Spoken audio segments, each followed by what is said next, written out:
Hello and welcome back to episode 23 of Unknown to World Known Club 7. We're back once again with Bayern Munich, and since the start of the season we have been in phenomenal form and we are top of the table.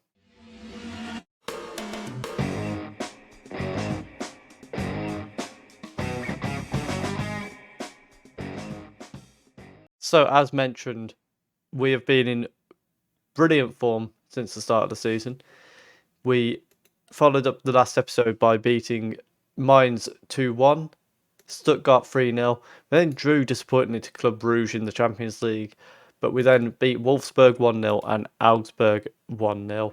So now we're going into this game against Schalke and Celtic. We're top of the league, 2 points clear of Dortmund. Rather importantly, 6 points clear of Hertha Berlin, who have actually lost 2 games already this year. They lost to Stuttgart and to Borussia Mönchengladbach, which I mentioned yesterday. So going into today, we've got a chance to extend that lead further as they will play Augsburg tomorrow, so we can really put the pressure on them. Hopefully we'll do exactly that. Champions League wise, Barcelona won their first group game against Celtic, so we need a win today to really cement our place in that top 2 before we go after Barcelona in the next 2 games. But first of all, let's go and see how we do in the league against Schalke. So lineup for today is what I at this point feel is our strongest 11. We have Katenge in goal, the back four of Trent Alexander-Arnold, Fran, Bakari and Rao, with Dude sitting in the middle of the wing-backs, Kolev and Grundman in front of him, Pedri as the number 10, and then Ocampo and Lambermont up front together. I feel fairly confident in saying that is our strongest 11 as it stands. They've been starting most of our games. I didn't realise Schalke were actually in some poor form coming into this game. Meanwhile, there's our lineup. I don't see that anyone here. Maybe Tegan has a chance to make a difference in that to that first 11, but other than him, nobody really stands out as somebody who. I mean, I think Ditloff will become a first team player, but he's not there yet. And I'd probably say Hoffman and Fran probably have different games that suit each other. But I'd generally pick Fran over Hoffman. Ocampo has found Alexander-Arnold on the right-hand side, plays it inside to Kolev. Back to Trent to get the cross in towards the far post, and Grundman is there to make it 1-0. And what we've done recently is we're starting to take a bit more control of the possession, lowering the tempo just that little bit. Trent doing well there to keep the ball in play, and then Kolev gives it to the better crosser, and at the far post, Grundman is out jumping his man to give us an early lead. So a very good start for us there, and hopefully that can continue as Schalke are going to try and come straight back at us. Ballerini sends it back to Gulkson. Bakari with the clearance plays it to Ocampo, and then Dude plays Pedri in, who takes it round his man, and Pedri, you'd expect him to make that 2-0 there. Just for how good he is, you would expect that to be a goal. He's certainly getting on a bit though. So it is a position where I'm looking at potentially over the season. Tegan's going to come in and rotate with Pedri and Grundman to give Pedri a bit of a rest ahead of important games in particular. Because I think he's 32 now. So here's someone that we need to begin to just manage his game time. And that way, I think that's how we're going to see the best of him. Trent forcing a man out of the box and then fouls him. We're going to go to VAR, even though it's very clearly outside the box. And you'd also say the referee stood that close and he's not been able to pick up that's outside the box. Okay, maybe you shouldn't be a referee because you've clearly not got very good eyes. And hopefully this doesn't turn out to be a big mistake and results in a goal for Schalke. Bakari heads away to make sure it doesn't off that first attempt, and we force them back, and that's the end of the highlight. So that'll do us nicely, and now they're trying to play out from the back, and they've found a way to Ballerini on the right hand side. Zalud sends it out. I'm not going to attempt that name. Ball in behind. Kitenje easily dealing with the loose ball, and he's taking his time. Rolls it out to Bakari. Well, that was uncomfortable, but Ocampo's ended up playing it back to Grumman, and then that was poor trying to get it out. I have a lot of questions about what Bakari just tried to do there, and I think we're very lucky that he's got away with it. I have zoomed in a little bit on the game in terms of the interface. I just think it looks a bit nicer. Look, oh wow. That is absolutely horrendous from our defence. So, Ndlovu gets inside of Fran, which should never happen, and then Fran's tried to clear it, hits Raphael, and it ends up in the back of our net. It's not even a shot. Rowan now with a corner for Schalke. It's headed away by Kolev and picked up by their left back. Pedri with a tackle but doesn't actually win the ball. It's played back to Quintana and Ballerini. And they're trying to find their way down this left-hand side. Rao deals well with it and finds it out to Dude, and Pedri now with a chance to try and create something going forward. He's not got going in this game so far, and he still hasn't got going because he tried to take all the sting out of our own attack, and then Trent has given it away very cheaply, and they're 1-on-1 with the keeper, and it's where has that come from? That is just so poor.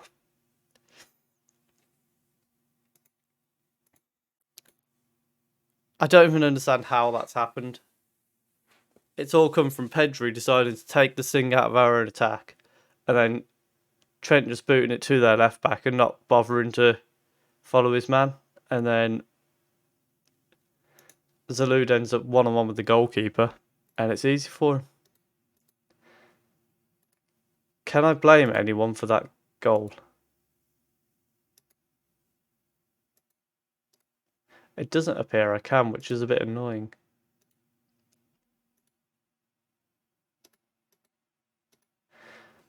But we're going to tell Pedri that we're not happy with his performance so far. He is going to be the first man off if he doesn't pull something out of the bag in this next 10 minutes or so. And so far, he has not done so. We'll let this corner play out. Bakari's at the near post but doesn't manage to head it into the goal. Quilkson trying to break for Schalke, and Dude has actually managed to nick the ball there. Plays it back to Rao, who plays Ocampo in, who tries to get it across the box. And he was offside anyway. Right, Pedri is coming off because he's done absolutely nothing. Tegan can go through the middle, and maybe Kolev comes off for Vrank as well. Because Kolev not really having an impact in this game so far. We're going to demand more. We're going to go attacking. And we're going to go more direct as well. As we attempt to play it out from the back there. And then we just boot it away. Grunman plays it back to Rao, who looks for the ball through. Tegan is in. Oh, and how's he not scored that? We're going to stop this. We're going to do short kicks to the playmaker now instead. And we're going to get Alexander Arnold for Ditloff due to that knock. And demand more. And let's send Grunman further forward. And then Frank and Dude can sit in like this.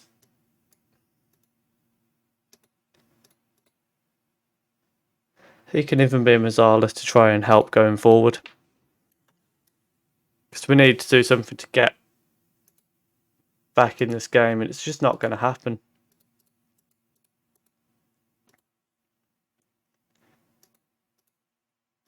This is a very poor performance, and we've lost 2-1 from a winning position. We were 1-0 up and looked like we were just taking it a bit too easy. I think that's exactly what happened, unfortunately. They just took their foot off far too early and absolutely crumbled, unfortunately. Let's go and see if we can turn it around against Celtic and get an important Champions League win. So now to try and turn it around in the game against Celtic, we've gone with Modinger in goal. We've got the back four as Ditloff, Bakari, Hoffman and Rao. Then Dude sitting in the holding midfielder. Grau and Grunman in the midfield with Tegan, and then Acampo and Lambermont up front. So we're giving Pedri the game off here, as well as Kitenge. Fran dropping to the bench. And then Alexander Arnold's picked up the injury from the last game. He's going to be out for a couple of weeks. And also the case, Henrique, if you're wondering why he hasn't made an appearance today, he's picked up a groin strain. He's nearly back from it. He should be back. I think we've got an international break just after the weekend game. Once we've played that game, he'll be back following the international break, fit and raring to go, which will be very nice because it'll mean we can give Rao a bit of a rest because he's been playing a lot recently.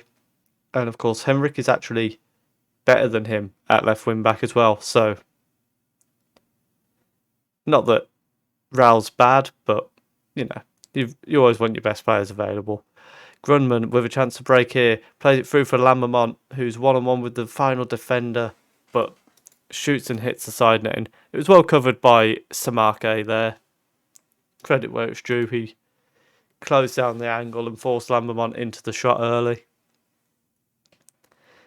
Dude not really having a great game in that holding midfield, and Grunman very tired in midfield, so we might be looking to change him at half-time.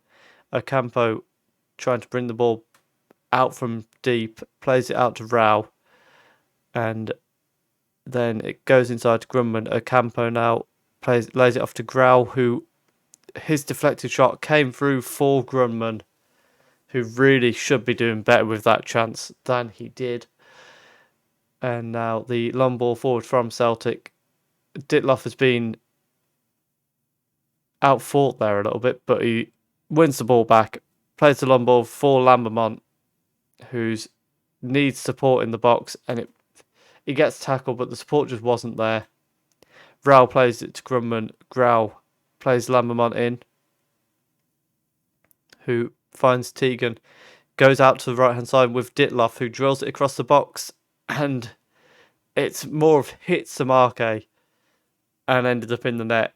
I think there was a bit of pressure on him from, I'm guessing, Lambermont, but the defender there, a bit unlucky. Oh no, he just messed up. That's all there was to it. So we're gonna bring Grumman off at half time because he's absolutely knackered. So we'll send Demir on, and then send Demir into the attacking midfield slot, and Tegan can drop back in behind him. So have a look. When we're in transition, if we're meant to counter-attack, why do we not do that? Very annoying. We're going to go short kicks to the playmaker, just to try and prevent the silly mistakes that we're getting at the back with rolling it out to the defenders. Rao now with a throw-in on this left-hand side, finds a Campo who's there to support him, and then Rao's going to bring it inside. Looks for Lambermont on the right-hand side, who's beat his man, and that should be a goal. That's Lambermont and Grumman who have had really good chances against the keeper and just made it too easy for the keeper. Hoffman can't win that header. Lambermont is going to be first to the ball and plays it back to Dude so that we can build from deep. And Ditloff ends the highlight as he plays it off to Dude. Nothing was really happening for us there. Let's just tell them to focus, and we're going to make another change here. We're going to bring Nassim Bene on at that right wing back, are we? No, we're going to send him in midfield as a box-to-box with Grau in the holding midfielder role. I think Grau does it quite well. Rank really struggles there, I found. Grau and Lammermont exchanging the ball, but not quite able to get to a Campo. There was nearly another own goal there. And then Bakari's fluffed a clearance, and it's ended up in De Rosa one-on-one with Modinger. And unlike Grunman and Lambermont, he makes no mistake about it. That all comes... Bakari absolutely fluffs his lines there. So much so, I'm going to shout specifically at him. Let's see what happens from this corner. Tegan sends it in, and Hoffman, a brilliant header, and Diaz has pulled off a fantastic save there to hold on to it. And now, long ball forward, Bakari heads down to Grau, who sent... And Grau has messed up his clearance, played Semedo in, who's absolutely blundered his shot well wide. I'm going to have to send Allner on. And then give Ocampo the advanced forward role because Lambermont has had a poor game today, as have a number of our players, and Hoffman heads away for Nassim Bene, who plays it to Allner. Back to Tegan, who gets just so easily tackled. And why is Bakari playing Hall onside there? If we concede there, I put all that blame on Bakari for how deep he was. We're going to demand more, and we play the ball out to Tegan, who plays it to Rao. It's up to Allner. Back to Tegan, who's going to bring it forward. He had a dodgy ass shot that found a Campo by accident, who was stood offside.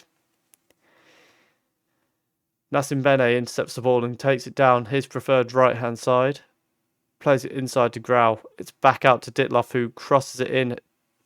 And Tegan was in there, and Diaz, another fantastic save from him there. Tegan now with the corner. He sends it in towards the near post, but it's headed away. But he's able to collect it and tries to drill it in. This time it gets blocked, and that's going out for a throw. And why have you done that? Honestly. Ditloff now with the long throw. Straight to the keeper. Fair play to Diaz in goal for Celtic. He has been very, very solid. Bakari heads down to Grau, who plays it to Demir, who tries to take it past his man and does so, sort of. Demir drills it into the box. Nassim Bene is in there and makes it 2-1 very late on. Which means we are going to just drop that back. Try and make sure that we don't allow them back into this game so late on. And also, we're going to force them outside, because what use would be forcing them inside towards our goal be this late in the game. Ball forward, Nassim Bene heads down to Demir, who gets fouled. And Dieng gets a cheap booking. No need for it really, but doesn't matter to us. And that is going to be full time. We come away with the 2-0 win, but we have had to work far harder than we should have done in that game, I think. We made it hard work for ourselves, but we've come out the other side. Barcelona, to be fair, only just getting the win against Bruges, so maybe they're just not as bad as a team as I thought they were going into the draw. Let's go and have a look at what we're coming back for in the next episode. So, what we'll be back for tomorrow, we are going to come back for Barcelona away and Hertha Berlin in the league. Two very important games, as in the league, Hertha Berlin now only 3 points behind us because of us dropping points to Schalke in pathetic manner. And, of course, a chance over the next two games for us to pull away in the Champions League group or allow Bruges and Celtic back into it a little bit. Hopefully, we can get 2 wins and cement our place in the next round. If you have enjoyed that, please do hit like, comment down below how you think we're going to get on this season. Is that just a blip and we're going to bounce back? And subscribe if you are enjoying the series. Thank you very much for watching.